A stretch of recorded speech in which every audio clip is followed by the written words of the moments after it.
Lassen Sie mich aber noch etwas sagen. Unser Rückgang in den Umfragen seit Herbst ist auch nicht erklärbar ohne die Rolle der Medien. Von Friedrich Merz und der Union mit der AfD. Und danach haben sehr viele Leute gesagt, so nicht.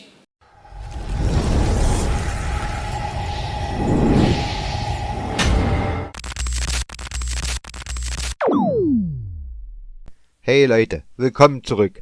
Ihr werdet es nicht glauben. In diesem Video zeigt uns Sarah Wagenknecht, wie diese politischen Verlierer nach einer Niederlage niemals ihre eigenen Fehler eingestehen. Sie schieben immer nur die Schuld auf andere. Sogar Habeck macht es vor. Hört ihr, wie er nur von den Fehlern der anderen redet, ohne jemals auf die eigenen Mängel einzugehen? Diese ganze Heuchelei ist echt zum Kotzen. Was mich besonders empört, wie frech sie über die AfD herziehen, während die AfD ehrlich versucht, die echten Probleme anzugehen. Es ist einfach nicht akzeptabel, dass diese Leute, die von nichts Ahnung haben, immer nur anderen die Schuld geben. Wenn ihr wissen wollt, wie tief diese politische Heuchelei wirklich geht, dann schaut euch das Video unbedingt an. Wenn euch das Video gefällt, lasst ein Like da, abonniert den Kanal und teilt eure Meinung in den Kommentaren. Auf geht's! Monate ist die Partei alt. Das ist kein Alter, sondern das ist ja noch Liebe Kolleginnen und Kollegen, also insofern, guten Morgen jetzt auch langsam geht es ja, glaube ich, los im Saal. Die beiden Parteichefinnen sind da und ich gehe mal rein in den Saal. Zur sogenannten Wahlnachlese. Wir machen hier vorne weiter mit der Bewertung des Wahlergebnisses durch das BSW. Neben mir haben Platz genommen Sarah Wagenknecht, die Spitzenkandidatin des BSW, und die Parteivorsitzende Amira Mohamed Ali. Willkommen Ihnen. Wie gewohnt werden beide eingangs was sagen, bevor wir dann zu Ihren Fragen kommen. Und Frau Wagenknecht, Sie haben das Wort. Ja, sehr geehrte Damen und Herren, nach beispiellosen Wahlerfolgen im ersten Jahr unserer kurzen Parteigeschichte hat das BSW mit einem Ergebnis von 4,97% knapp den Einzug in den Bundestag verpasst. Am Ende fehlten uns 13.400 Stimmen. Nach dem vorläufigen Endergebnis haben uns 2.469.000 Menschen gewählt. Das sind mehr als bei der Europawahl. Und Ihnen allen möchten wir für Ihr Vertrauen danken. Und wir verstehen das auch als Auftrag, das BSW weiter aufzubauen und spätestens 2029 in den Bundestag zu führen. Eine neue Partei erfolgreich zu etablieren, ist in wenigen europäischen Ländern so schwer wie in Deutschland. Obwohl die Mehrheit der Menschen den alten Parteien nicht mehr vertraut, wie Umfragen zeigen und belegen, und obwohl eine Mehrheit ihnen schon gar nicht zutraut, die Probleme unseres Landes zu lösen. Und ich möchte darauf hinweisen, dass bei der gestrigen Wahl CDU, CSU, SPD, Grüne und FDP zusammen Liebe Kollegen, könnten Sie ein bisschen... Das stört ein bisschen. Ich möchte darauf hinweisen, dass bei der gestrigen Wahl CDU, CSU, SPD, Grüne und FDP zusammen noch nicht einmal von 50% aller Wahlberechtigten gewählt wurden. Trotzdem gibt es, anders als in anderen europäischen Ländern, in Deutschland kaum erfolgreiche Parteineugründungen. Und noch nie hat es eine Partei im ersten Anlauf in den Bundestag geschafft. Wir möchten zugleich von Herzen allen danken, die sich seit der Parteigründung für das BSW engagiert haben, den tausenden Unterstützern und Mitgliedern, die 5 großartige Wahlkämpfe getragen und sich selbst bei eisiger Kälte an Infostände gestellt und für uns geworben haben.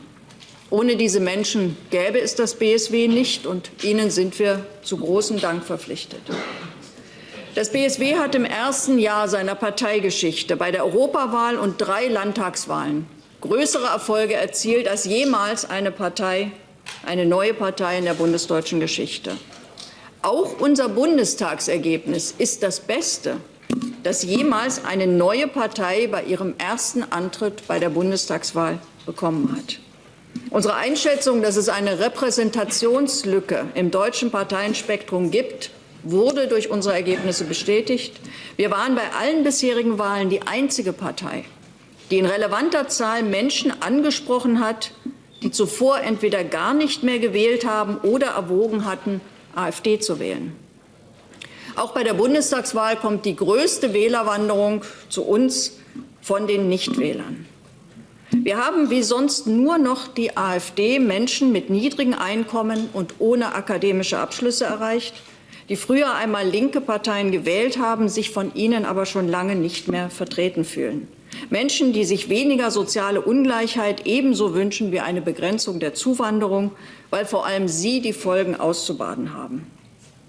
Dabei waren unter unseren Wählern immer besonders viele, die selbst aus einer Einwandererfamilie kommen. Und wir wurden von denen gewählt, das gilt auch jetzt, denen die wahnwitzige Aufrüstung Angst macht und die sich dringend eine Politik wünschen, die die Kriegsgefahr für unser Land verringert, statt sie weiter zu vergrößern. Auch wenn wir in absoluten Stimmen jetzt das beste Ergebnis unserer Parteigeschichte erreicht haben, ist es prozentual natürlich ein Rückgang gegenüber der Europawahl. Und es gab Wegmarken, an denen auch wir potenzielle Wähler verloren haben. Eine entscheidende war die Bildung der Koalitionen auf Länderebene.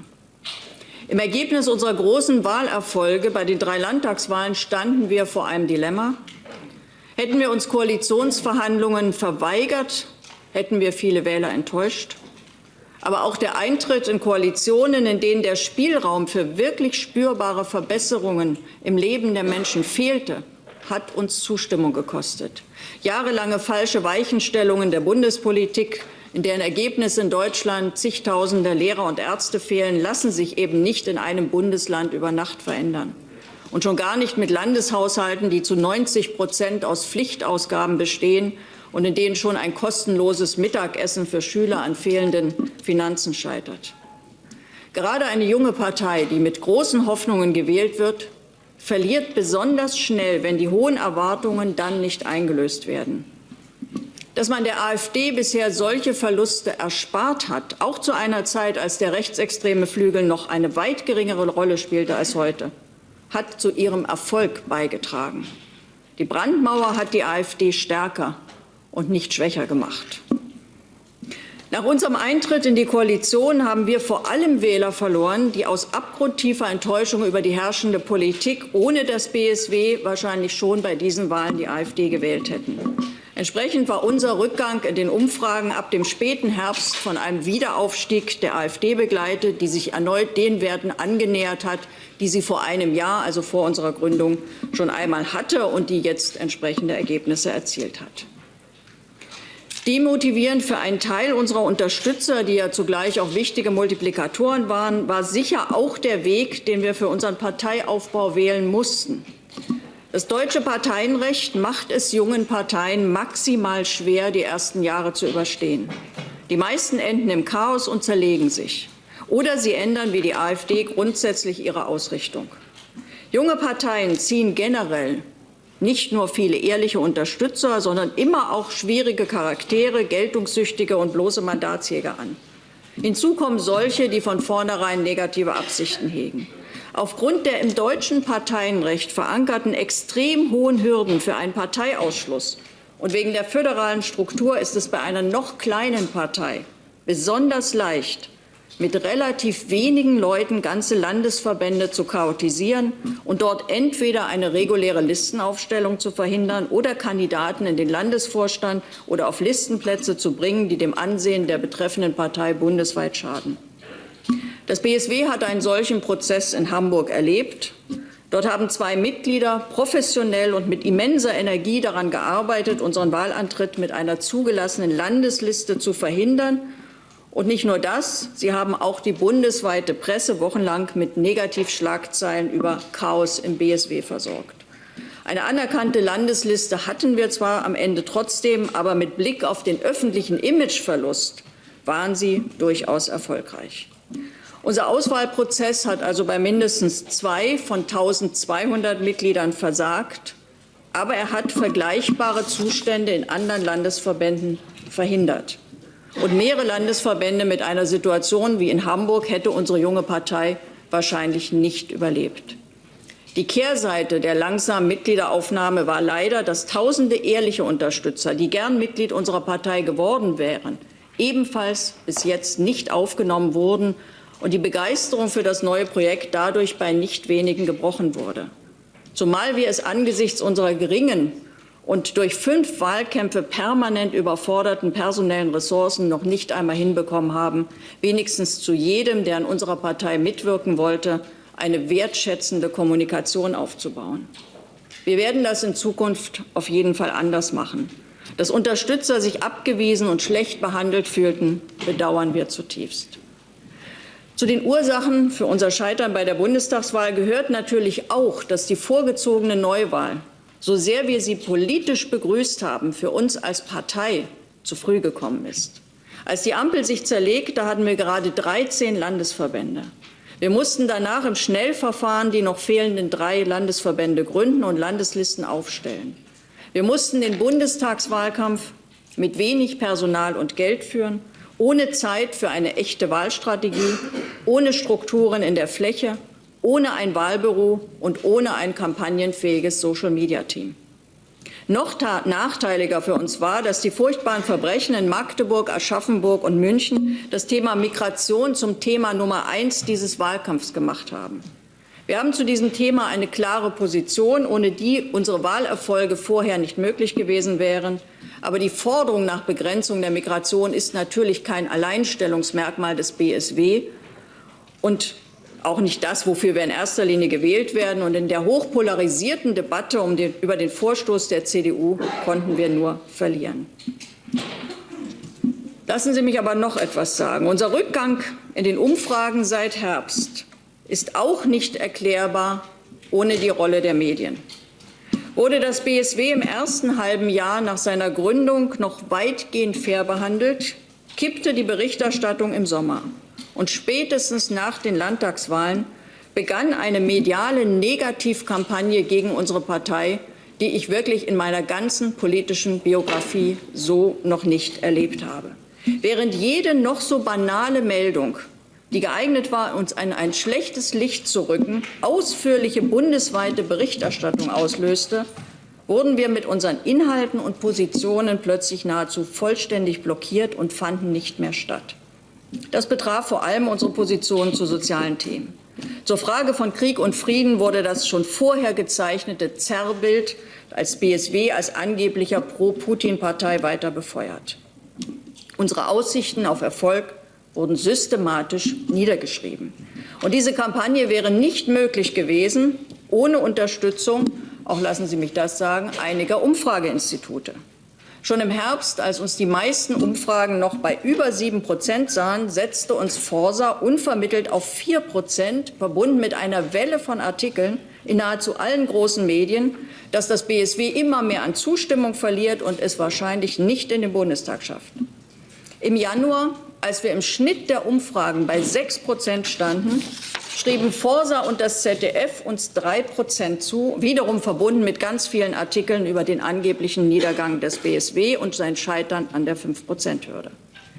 Dass uns Forsa dann noch einmal weniger als 48 Stunden vor der Wahl auf 3% heruntergesetzt hat, verbunden mit breiter Berichterstattung, war keine Wahlprognose, sondern eine gezielte Aktion zur Manipulation von Wahlverhalten. Diese Umfrage war 66% weg von dem Wahlergebnis, was wir am Sonntag erzielt haben. Eine solche Fehlertoleranz kann einem Umfrageinstitut, das seriös arbeitet, nicht passieren. Und es ist durchaus wahrscheinlich, dass sich aufgrund dieser 3%-Umfrage noch einmal mehr als 13.400 Personen entschieden haben, uns nicht ihre Stimme zu geben, weil natürlich Menschen kalkulieren, ob ihre Stimme verloren ist. Und eine 3%-Umfrage so kurz vor der Wahl mit breitester Berichterstattung hat Effekt und sollte Effekte haben. Ähnlich dreist und auf jeden Fall in dem Fall auch strafrechtlich relevant waren Fake-Zahlen zu angeblichen ersten ARD-Prognosen, die am Vormittag des Wahltages auf X gepostet wurden. Ich muss sagen, so etwas habe ich noch bei keiner Wahl erlebt. Und es waren Prognosen, wo wir, Überraschung, wieder bei 3% standen. Am Wahltag öffentlich gepostet. Jeder, der diese angebliche Prognose gesehen hat und das ernst genommen hat, konnte nur davon abgehalten werden, uns zu wählen, weil eine Partei, die am Morgen bei 3% prognostiziert wird, hat ja so gut wie keine Chance, in den Bundestag einzuziehen. Dass sich unsere Gegner so viel Mühe gemacht haben, uns niederzukämpfen und aus dem Bundestag zu drängen, ehrt uns. Dass sie vorläufig Erfolg hatten, ist ein Rückschlag. Er wird das BSW als erfolgreiches Parteiprojekt aber nicht beenden. Denn in einer Zeit wahnwitziger Aufrüstung, in der wir tüchtig gemacht werden sollen für einen Krieg, den wir alle nicht überleben würden, braucht es wenigstens eine konsequente Friedenspartei. In einer Zeit wachsender Ungleichheit braucht es wenigstens eine politische Kraft, die diejenigen erreicht, die mit niedrigen Löhnen und Renten abgespeist werden und die sich sowohl für eine Begrenzung der Migration als auch für soziale Gerechtigkeit einsetzt. Und angesichts eines grassierenden Autoritarismus braucht es eine unerschrockene Verteidigerin der Meinungsfreiheit. Deshalb wird das BSW eine Zukunft haben. Abschließend möchte ich auch noch eine Sache erwähnen, die wir auch prüfen. Denn es ist ja durchaus, es haben ja mehrere Verfassungsrechtler darauf hingewiesen, dass die Bundestagswahl auch rechtlich anfechtbar sein könnte. 230.000 Auslandsdeutsche haben sich zur Wahl registriert, aber offenbar nur ein Bruchteil davon, die genauen Zahlen sind bisher nicht bekannt, konnte an der Wahl auch tatsächlich teilnehmen. Wenn eine Partei aus dem Bundestag fliegt, weil ihr 13.400 Stimmen fehlen und in relevanter Zahl Menschen an dieser Wahl nicht teilnehmen konnten und von ihrem Wahlrecht nicht Gebrauch machen konnten, stellt sich schon die Frage nach dem rechtlichen Bestand des Wahlergebnisses. Wir werden das prüfen und natürlich uns mit Juristen beraten. Deswegen ist das nur zum Abschluss kurz erwähnt. Dann möchte Frau Mohamed Ali ergänzen, vielleicht mit der Bitte um eine kurze Ergänzung, weil sich schon jede Menge Fragen gerührt haben. Ja, wirklich nur in aller Kürze. Auch ich möchte die Gelegenheit nutzen, auch von hier an dieser Stelle all unseren Mitgliedern, allen Unterstützern wirklich ganz herzlich zu danken für diesen unglaublichen Wahlkampf, den Sie hingelegt haben. Ja, wir sind jetzt ganz knapp gescheitert, aber dass wir das geschafft haben, dass wir es auch geschafft haben, unser Ergebnis zumindest in reinen Stimmen von der Europawahl noch einmal zu verbessern in dieser schwierigen Zeit, das war keine Selbstverständlichkeit. Und das ist wirklich auf diesen sehr, sehr engagierten Wahlkampf unserer Mitglieder, unserer Unterstützer zurückzuführen. Und den vielen Gegenwind, dazu hat Sarah jetzt gerade schon alles Abschließende gesagt, das möchte ich gar nicht weiter vertiefen. Ja, wir werden die Sache jetzt juristisch überprüfen lassen, ob es konkrete Anhaltspunkte gibt, dass die Wahl angreifbar ist, gerade mit Hinblick auf das Thema Auslandsstimmen.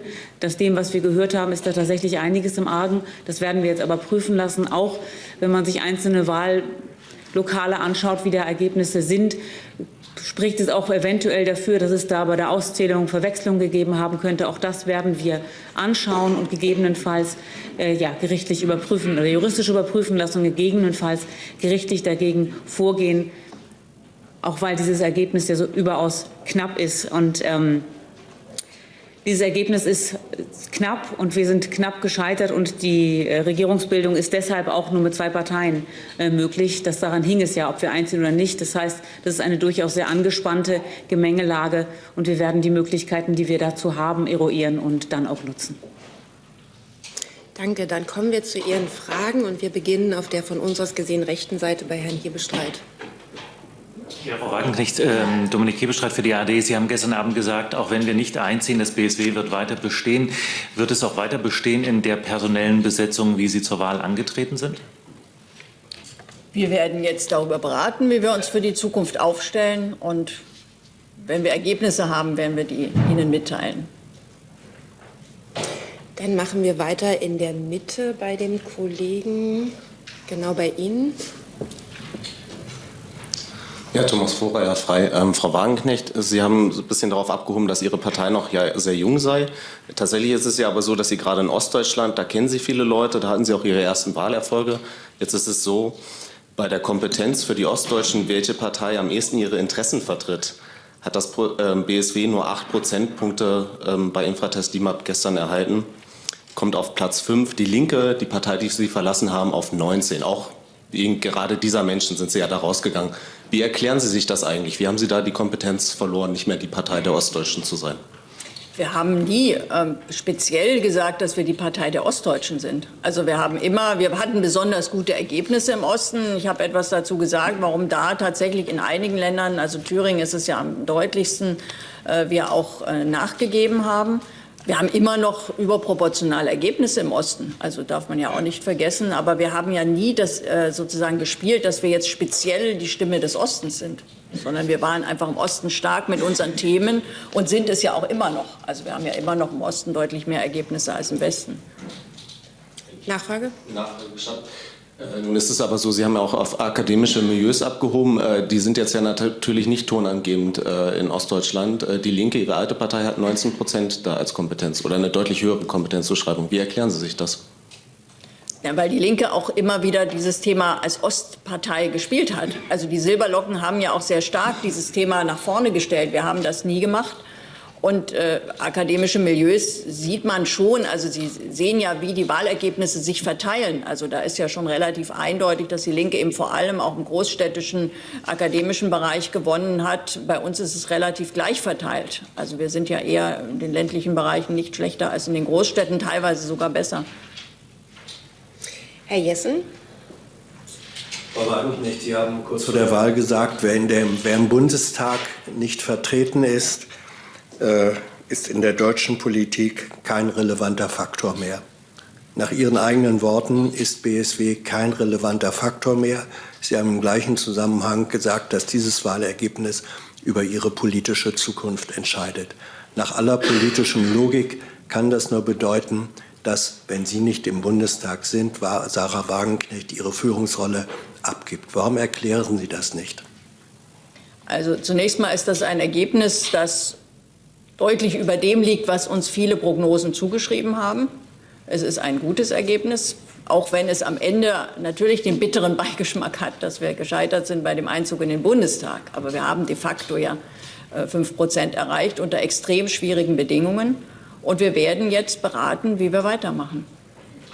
Mit Verlaub, das waren nicht Ihre Worte. Ihre Worte waren, wer im Bundestag nicht vertreten ist, ist in der deutschen Politik kein relevanter Faktor mehr. Sie sind nach Ihrer eigenen Logik, nach Ihren eigenen Worten kein relevanter Faktor mehr. Warum sagen Sie dann nicht, ich bin mit meinem Projekt hier gescheitert, ich übernehme die Verantwortung, ich gebe meine Spitzenposition ab? Wissen Sie, ich weiß, dass Sie das sehr gerne jetzt hören möchten und genau deswegen werde ich Ihnen diesen Gefallen nicht tun. Ich würde da gerne noch ein Wort ergänzen. Also wir haben es gerade gesagt, wir haben noch mehr Stimmen als bei der Europawahl in einem kurzen Wahlkampf, in dem der hochpolarisiert war, wo klar war, dass wir jetzt nicht in einer Regierung teilnehmen können, unter schwierigsten Bedingungen. Also da von einem Scheitern zu sprechen, das finde ich ziemlich abenteuerlich. Wir gehen wieder auf die von uns aus gesehen rechte Seite zu Frau Hübscher. Ich hoffe, ich treffe das richtige Mikro.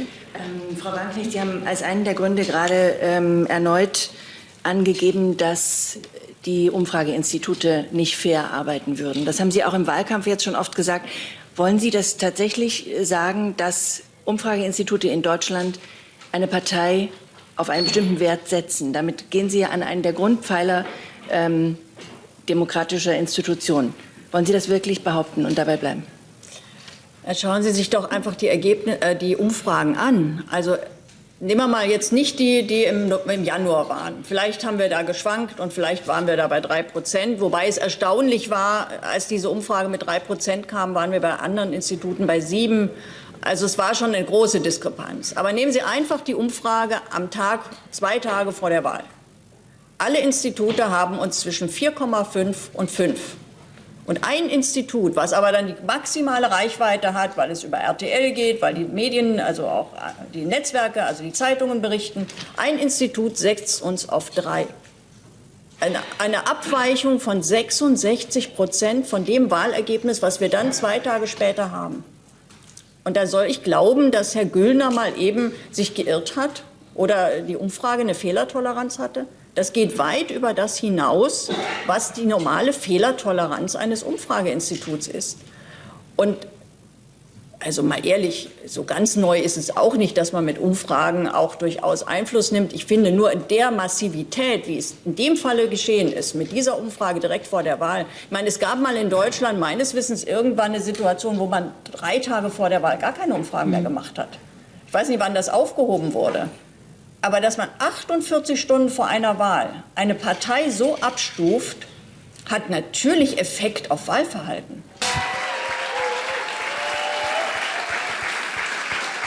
erlaubt mir und uns ein paar einordnende Worte zu den Prognosen an einem Abend, der wahrscheinlich noch ein bisschen länger gehen wird, bevor wir dann richtig wissen, wo wir stehen.